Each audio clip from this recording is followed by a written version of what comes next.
Olá a todos, bem-vindos a mais uma semana do nosso projeto.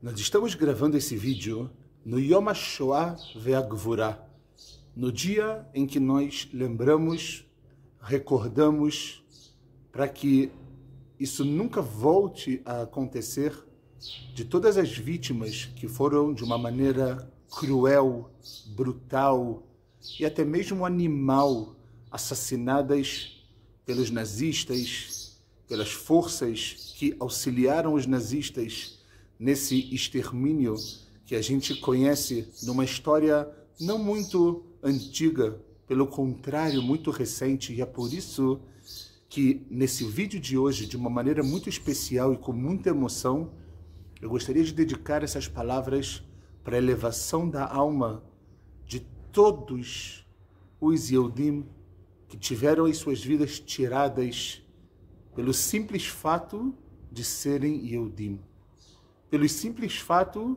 de terem uma fé, de virem de uma determinada religião que não era aceita, vítimas de um antissemitismo sem igual, de uma história que a gente precisa lembrar, recordar e lutar para passar para as próximas gerações.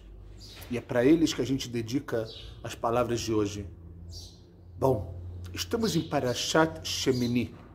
Passamos Pessach, passamos o 7º dia de Pessach, estamos dentro da mitzvah, do preceito de Sfirat HaOmer, da contagem do Omer, que na realidade deveria ser um período de muita alegria da saída do Egito até chegar na festa de Shavuot para o recebimento da Torá, mas no meio do caminho, a gente junto com essa alegria, a gente também se acostumou a fazer determinados costumes relacionados ao luto.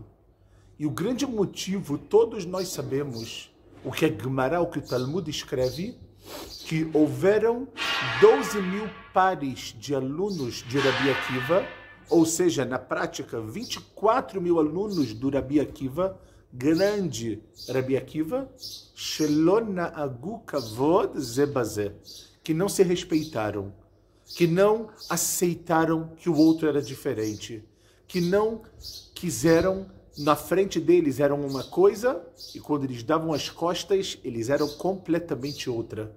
Você se identifica com algo que acontece nos nossos dias de hoje? Será que muitas vezes nós também não temos esse comportamento? E é muito interessante que a própria Gemara, quando ela me conta o motivo, ela não me fala que foram 24.000 alunos, ela me fala de propósito 12.000 pares, porque eles deveriam ser como um par. Eles deveriam ser, esse par deveria ser como um só. Eles deveriam se respeitar, se amar, se gostar, aceitar a diferença um do outro. Mas infelizmente a gente sabe que isso não aconteceu.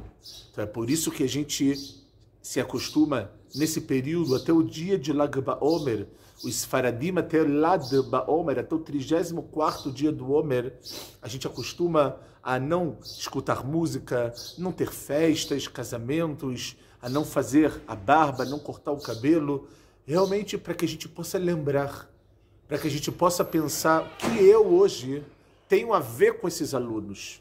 E é baseado nisso que eu queria muito trazer hoje uma ideia linda que a Parashá, ela também nos fala relacionado justo a tudo isso que a gente falou até agora.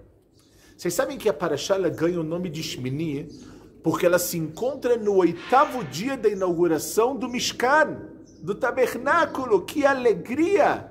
Depois de tanto tempo, no dia 1º de Nissan, lembrem vocês que a gente saiu quando? Do Egito. Nós saímos no dia 15 de Nissan, no 1º de Nissan do ano seguinte, nós estávamos erguendo o tabernáculo. Estávamos erguendo a casa de Deus nesse mundo onde a presença dele pairava de uma maneira ininterrupta, de uma forma muito, muito forte. Então, há algo aqui muito interessante que eu queria compartilhar com vocês. Nesse momento de alegria, o que aconteceu?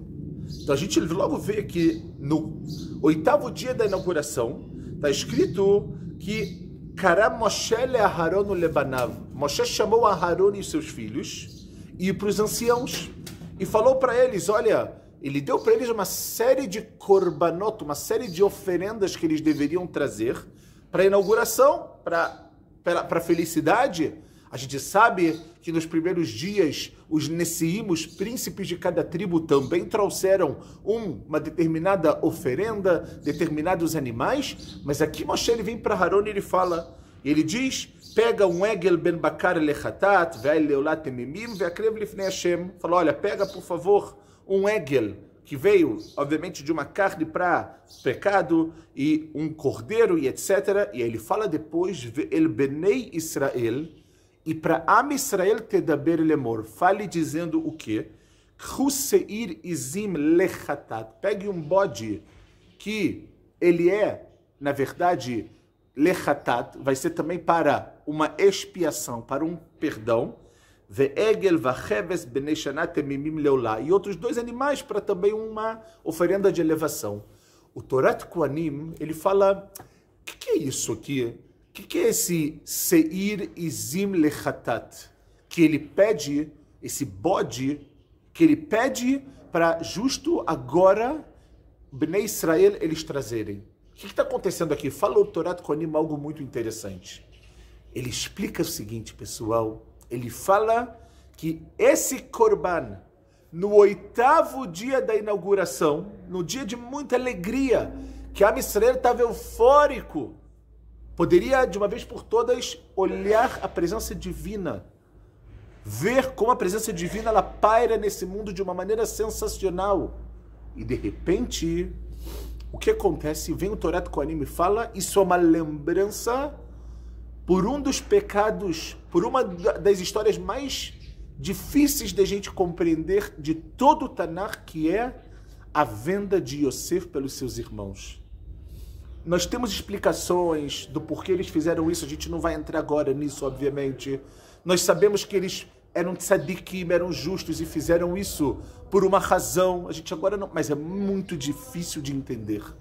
E mais, se é algo tão desastroso, se é algo tão ruim que, de acordo com algumas opiniões, a avdut, a escravidão forte no Egito começou quando eles resolveram fazer aquilo, a Kadosh Baruch Hu resolveu que a escravidão ela ia se dar da maneira que ela se deu. Então você fala, o que isso está fazendo aqui agora? Qual é a ligação da venda de Yosef com isso aqui agora? Então, o Torat Kohanim ele explica que o motivo é muito simples. Quando os irmãos venderam Yosef, colocaram ele no poço, tiraram ele e venderam, para poder convencer o seu pai que Yosef havia morrido, o que eles fizeram? Eles pegaram um bode, mataram ele e colocaram a túnica, aquele ktonet para cima, aquela roupa especial que Jacob havia dado para o seu filho, eles mergulharam no sangue para falar, pai, essa roupa é do seu filho. E dali eles provariam para o seu pai de que Yosef ele estava morto. Então, fala o Torat Kohanim que quando agora Moshe fala para Aharon dizer para Bnei Israel pegar um bode, o que acontece? Nesse momento de alegria você vai lembrar da venda de Yosef. Mesmo assim fica muito difícil da gente entender. E aí? Então vem o Osnaim na Torá e ele fala uma coisa muito forte também, um outro comentarista. Ele diz que agora era exatamente o momento propício para isso. Mas calma, aqui eu estou cheio de alegria, inauguração do tabernáculo, aqui foi um momento de tristeza.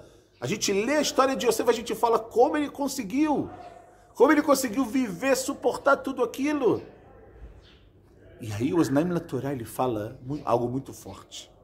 Ele diz assim, pessoal, que justo no momento de entusiasmo, justo no momento de alegria, para que o Mishkan veio para o mundo? O Mishkan veio para o mundo para unir todo o acampamento de Am Israel. Onde ficava o Mishkan? Literalmente no centro. No centro para mostrar que ele estava próximo de absolutamente todas as tribos. 3 tribos de cada lado, os Leviim em volta.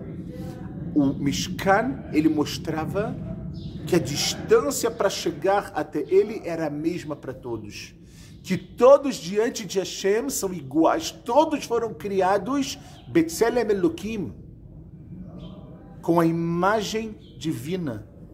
Uma imagem que eu lembro a vocês, que quando a gente olha as fotos da Shoah, quando a gente olha as fotos das barbáries que a gente, infelizmente, consegue ainda ver, a gente fala, uau, tentaram tirar de nós, dos nossos antepassados, nem a forma de um ser humano eles deixaram pra gente.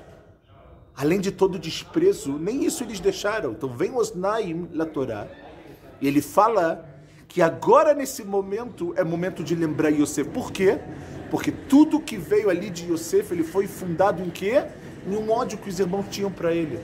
Nós sabemos que chegou no momento que está escrito na Torá, Velo yuchlu daberol leshalom, eles não conseguiam falar com Yosef em paz.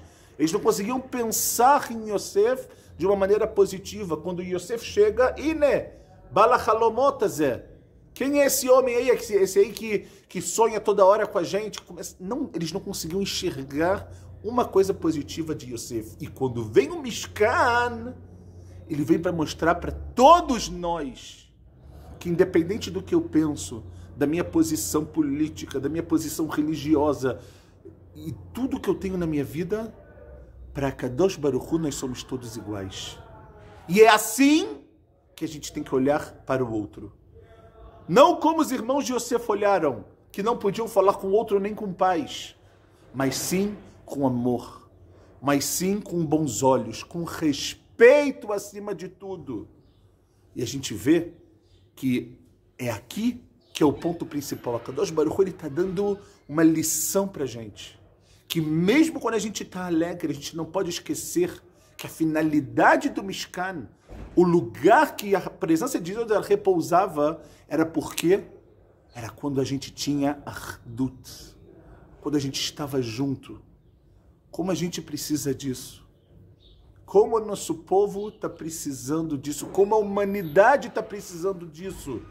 A gente pode falar sobre Israel, sobre toda a política que um não consegue falar com o outro. A gente fala sobre a política também do que acontece no Brasil, esquerda, direita, e a gente, é óbvio, não vai entrar nisso agora, porque a nossa ideia não é falar de política. A nossa ideia é falar que quando você tentar anular o próximo, lembre que você está anulando Tselem Elokim. No final das contas, você está querendo anular algo, uma criação divina. E é isso que a gente tem que tomar um cuidado muito, mas muito grande na nossa vida, de não deixar isso acontecer. E é isso que a Parashá lembra, no momento mais importante, no momento que a gente está no ápice, lembra dos alunos de Rabi Akiva, lembra da Shoah, lembra de tudo que a gente está vivendo hoje em dia, e faça a sua parte para melhorar, para aceitar, para respeitar, para olhar de uma maneira diferente. O trabalho que a gente tem em Sfirat HaOmer, o crescimento que a gente tem na nossa vida em Sfirat HaOmer, também tem a ver com a maneira que a gente olha o mundo, mas também a maneira que a gente olha as pessoas. Olhar as pessoas não só de como elas são do lado de fora, olhar as pessoas não apenas pela maneira que ela se veste ou pela maneira que ela se comporta, mas ver que lá no fundo, tem algo grandioso, tem algo divino.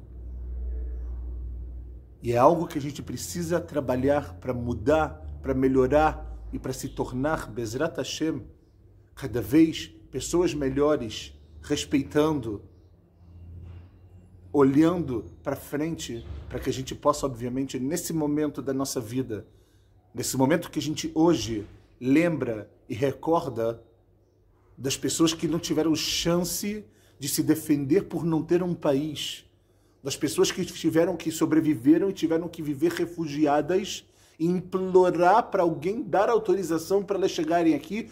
Hoje, a gente pode falar, vocês têm uma casa. E essa casa chamada Eretz Israel, ela precisa ser uma casa como Mishkan, que ela está no centro e que ela literalmente é para todos. Que a gente tenha esse mérito na nossa vida e que a gente possa trabalhar muito difícil, dia a dia, esfirar depois de esfirar, para que a gente consiga chegar na festa de Shavuot como pessoas livres de verdades, de escravos para pessoas livres. Está nas nossas mãos e depende, obviamente, de cada um de nós. Shabbat Shalom Umevorach.